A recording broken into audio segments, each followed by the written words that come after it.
because omunye uyasho ukuthi hayi mina ngase ngiswele umsebenzi la engathi ngifika khona uthi cha ngoba usula ngaphakathi qala uyitshele wena ukuthi manje sengisebenza ngophefumulo kaNkuluNkulu nasi isidalwa sakhe umlethe kimi futhi kimi kufanele aphume esizakele.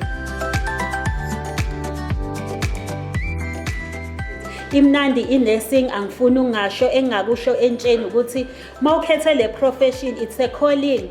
I-nursing hayi ukuthi ngoba uzele imali, it's a calling. Kufanele ube nothando nokuthi uNkulunkulu yena ongibeke kulo msebenzi nasi isidalwa sakhe umuntu okufanele ngisebenze ngaso not uzele imali. Lokho sesibatshela kona ukuthi umkhakha wrong ngema ukuthi uzele imali, azele imali because you can work, fanele be flexible, you can work even after hours. Unga expect ukuthi you will get back incentive from umqashi. Uyasebenza nje uyinikele ukwazi ukuthi usize i-community. Uyakujabulela ekugcineni ukuthi leyo community yami isizakele ngami nje ngingedwa. What is it that I did to the community ukuthi lo muzi nalo muzi lo yamama ofikile kimi wakhala ngo 1 2 3 lo yababa lo yasisi udadewethu lo yabani ngimsizile kukho konke. Yikho ukuthi sigqugquzele ukuthi i-nursing ayiye phambili. Asifuni ukuthi image yethu yaka nursing ukuthi ibulale. Sabakhuthaza nalabo sister abancane because omunye uyasho ukuthi hayi mina ngase ngiswele umsebenzi la engathi ngifika khona uthi cha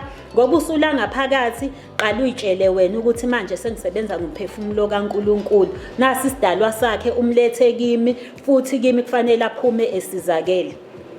Uhumanity uyafuneka nje ukuthi ngempela siyabona ama complaints akhona kodwa siyadila ngawo ukuthi the way okhuluma ngayo Mr so and so babubani ngakusiza ngayo ngoba i-patient it start from ku main gate. I-patient ngeke izikuthembe mavele indlela osukhulume ngayo ukuthi cha ngicwasekile. Yilokho futhi esingakufuni sibagqugquzela ukuthi ababhale basuggeste futhi bancoma khona nezikhalo zabo. Ama suggestion box akhona everything amaphepha abhalwe ngisho nangesizulu because i-community that we are serving here i-community ukuthi bakhuluma isizulu kakhulu babhale bekhululeke. Sibatshele futhi ukuthi mawusubhalile hayi ukuthi awusokusebenzisa lo mtholampilo. Sifuna ukwazi ukuthi silungisaphi i-suggestion yakho nokuthi mawucomplainile ilungelo lakho ungasesabi ukuthi ucomplainile. Patient experience of care uyasho wenziwe ukuthi ama priorities ikuphi abakhala ngakho la.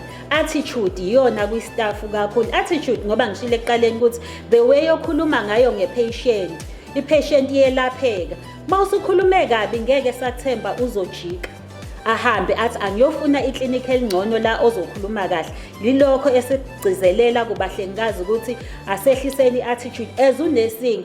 Siyazama on daily basis revive unurses pledge because isinqumo sethu safunga nge-pledge of nursing ukuthi asingayisho si-recite as if siyajabulisa. Ake siwazi wena amagama aphakathi ukuthi ngempela achaza ukuthini.